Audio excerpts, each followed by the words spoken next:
It was so much noise you couldn't tell what was going. And I looked over the edge of our scaffold, and it was going down to water, and the net was coming down on up the line because it tore the net loose at the center. Because when they come up here, like this was the center of the bridge, you see, like that, they come up and they hooked the net and went to the Marin Tower, and then they hooked the net and went to the San Francisco Tower. Well, it tore off. The staging, the ocean, the southern ocean corner of the staging started to go down first, and that's right where I was standing. So I just went off like a frog into the net, head first. And I think the staging, when it tore loose, it went, one corner went first. I think the men slid off of the staging, and then it fell on them in the net. The net stopped them until the staging hit it. So I think most of them were probably badly hurt before they ever hit the water. People ask me, what went through your mind? The only thing that went through my mind was survival. I knew that to have a prayer to survive, I had to hit the water feet first. And I managed to do it. I was hanging on to a piece of net that was hanging onto the staging. I was hanging on to it head first. And before we hit the water, I straightened up, let go of the net, straightened up, and hit feet first.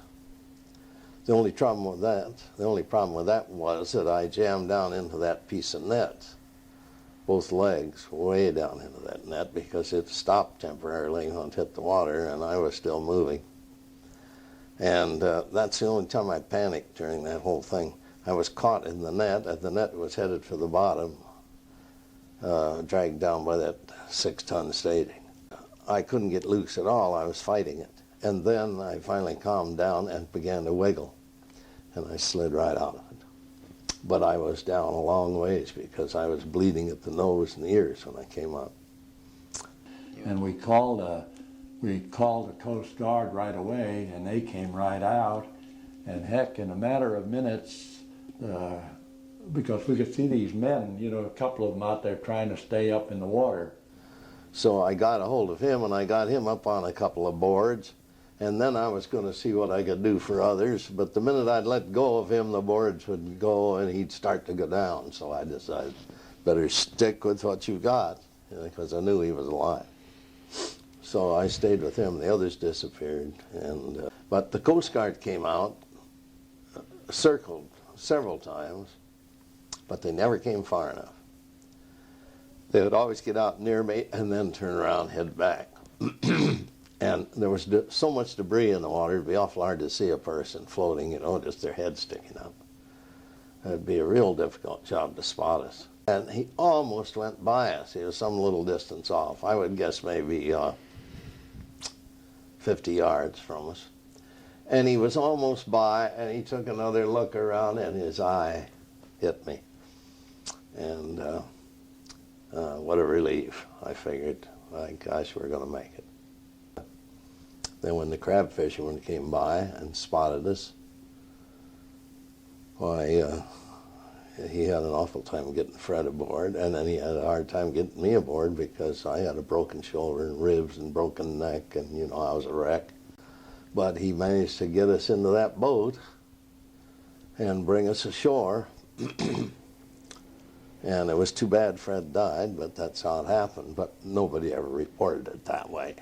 They put me in an ambulance, and they went to, I think it was the 3rd hospital before they accepted me, because I was an industrial accident.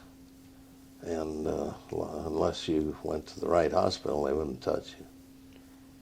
I remember a group of 8 men coming in at once. I remember that. And I remember what a trial and tribulation it was to see that they were all cared for, because in those days, we didn't have these big emergency rooms, you know, with all this kind of business. When it all went, then I raised my head and looked, and there was 2 fellows hanging there by their fingers on the flanges of the beams underneath. One of them hollered, "For God's sake, get a rope." And within just about a minute or so, it didn't take long to get them, and we got both of them out. So I jumped up on the big cable, and somebody said, "No, the net broke." So I jumped from there back down to the road, and I looked down, and there was a space where the road hadn't been poured yet. It was concrete, and I looked down, and there was some man hanging on to the steel. So me and about 3 or 4 other men lowered a rope down and pulled him up, and the man had a pipe in his mouth. He didn't drop the pipe or nothing. He just started to walk towards San Francisco, and I never did see him back there again. You know, 8 they never found. They never found the other 8. Only got 2 of the dead men out.